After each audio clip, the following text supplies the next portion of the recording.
నీ మాటకి నలుగురిలో విలువ లేని చోట నువ్వు ఎప్పుడూ ఇలానే ఉండాలి. లేకపోతే జరిగేది ఇదే. మౌనం విలువ తెలిసిన వాడికి శబ్దం అంతా గొప్పగా అనిపించదు. సాయం అనేది చాలా విచిత్రమైనది. చేస్తే మర్చిపోతారు. అదే చేయకపోతే గుర్తుంచుకుంటారు. అవకాశం ఉన్నా కూడా మోసం చేయకుండా ఉంటాడు చూడు, వాడే నిజాయితీ గలవాడు. నమ్మడం చాలా సులభం. నమ్మించడం చాలా కష్టం. ప్రేమించడము సులభమే. ప్రేమించబడడమే కష్టం. ఏడిపించడం సులభం. నవ్వించడమే కష్టం. అసత్యమాడడం సులభం. నిజం ఒప్పుకోవడమే అత్యంత కష్టం. అర్థమైంది కదా? మర్చిపోవడం కూడా సులభమే. గుర్తుంచుకోవడమే కష్టం. మనసు గాయపడడం నీ తప్పు కాదు. కానీ అందులో నుండి నువ్వు బయటపడకపోవడం ఖచ్చితంగా నీ తప్పే అవుతుందని తెలుసుకో. అర్థమైంది కదా? జీవితంలో ముఖ్యంగా గుర్తుపెట్టుకోవాల్సిన విషయం ఏంటో తెలుసా? నీ సమయం వచ్చేంత వరకు ఇతరులు కలిగించే బాధను నువ్వు ఖచ్చితంగా స్వీకరించాల్సి ఉంటుంది. ఒక మెట్టు నువ్వు ఎక్కగానే నీ ప్రవర్తనలోనూ, నీ మాటలలోనూ, అలానే నీ చూపులోనూ తేడా వచ్చింది అంటే జాగ్రత్త, భగవంతుడు మిమ్మల్ని 10 మెట్లు కిందకి దించేస్తాడని తెలుసుకో. మనసు బాలేనప్పుడు మౌనమే గొప్ప సంగీతం. నిజమే కదా? అయిందేదో మంచిగా అయిందనుకోండి, అవుతున్నదేదో అదీ మంచికే అవుతుంది. అవ్వబోయేదేదో కూడా మంచికే అవుతుంది. మీరేం పోగొట్టుకున్నారని విచారిస్తున్నారు. మీరేం తెచ్చారని మీరు పోగొట్టుకుంటారు. మీరేం సృష్టించారని మీకు నష్టం వాటిల్లింది. మీరు ఏదైతే పొందారో అది ఇక్కడి నుండే పొందారు. మీరు ఏదైతే ఇచ్చారో ఇక్కడే ఇచ్చారు. ఈరోజు మీరు సొంతం అనుకున్నదంతా నిన్న ఇంకొకరి సొంతం. నిజమే కదా? ఇక అది రేపు మరొకరి సొంతం కాగలదు.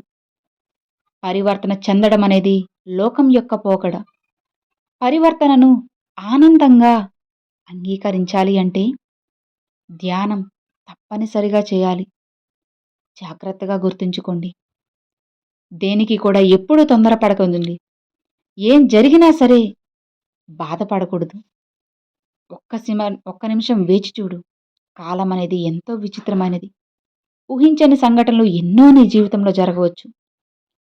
మనం చేసే ఏ పనైనా సరే దాని వెనుక మన మనసులో ఏ భావం ఉన్నది అనే దాని ప్రకారమే ఫలితం ఉంటుంది.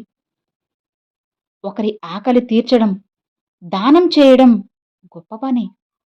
కానీ అందులో మన మనసులోని భావన 10 మంది మెచ్చుకోవడానికి చేస్తున్నామా? లేదా నిజంగా అవతలి వాళ్ళ ఆకలి తీర్చడానికే చేస్తున్నామా అనేది మీ భావనను బట్టి ఉంటుంది. అప్పుడే ఆ భగవంతుడు మీకు దగ్గరవుతాడు. గుర్తుంచుకోండి. జరిగే సన్మానాలు పట్టించుకోకు. అవమానాలు గుర్తుపెట్టుకోకు. కష్టమైనా, సుఖమైనా సరే నువ్వు ఒక్కడివే ఒంటరిగా వెళ్ళు. అప్పుడే కదా నువ్వు అనుకున్నది అనుకున్నట్లు సాధించగలవు. ఒకరిపై నువ్వు పెట్టుకున్న మితిమీరని నమ్మకం ఎంతో ప్రమాదకరం. నమ్మకం ఎంత బలపడితే నమ్మక ద్రోహం కూడా అంతే గట్టిగా తగులుతుందని తెలుసుకో. జాగ్రత్తగా గుర్తుంచుకో.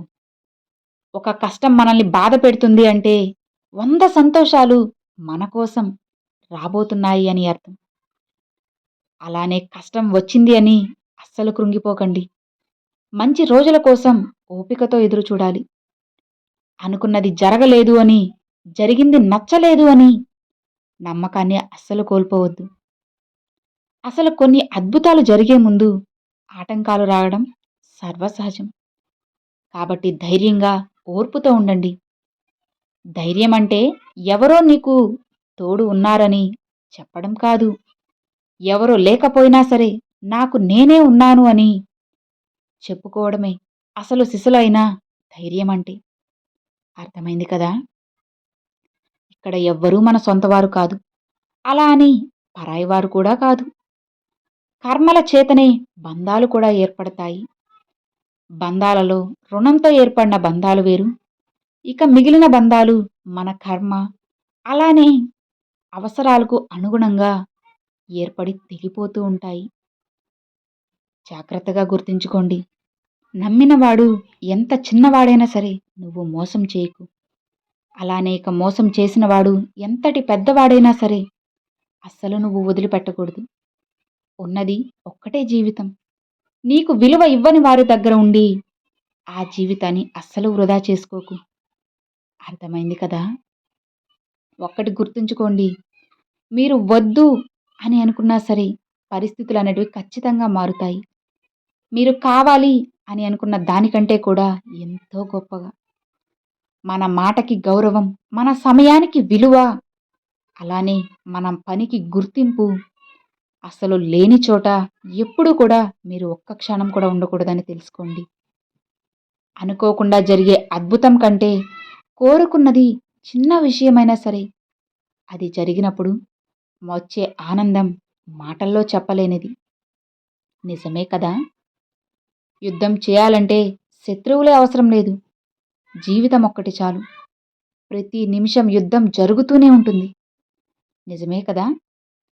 అబద్ధం ఎప్పుడూ కూడా ఒంటరిగా రాదు. ఇంకో 10, 12 అబద్ధాలను తోడుగా తెచ్చుకుంటుంది. మోసం చేసేంత తెలివిగా కాకపోయినా, మోసపోయేంత బలహీనంగా మాత్రం నువ్వు అస్సలు ఉండకూడదు.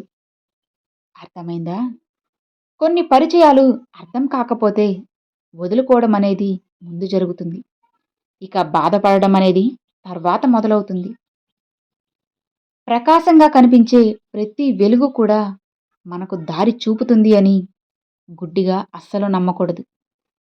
ఆ జాగ్రత్తే ఉంటే దహించే అవకాశం కూడా ఉంటుంది. జాగ్రత్తగా ఉండండి. మనకి గెలుపు ఇంకా ఓటములు ఇవేం కొత్త కాదు కదా! కానీ ఈ రెండిటి మధ్య జరిగిన యుద్ధంలో నలిగిన మనం మాత్రం కొత్తగా మారే తీరాలి. గుర్తుంచుకోండి.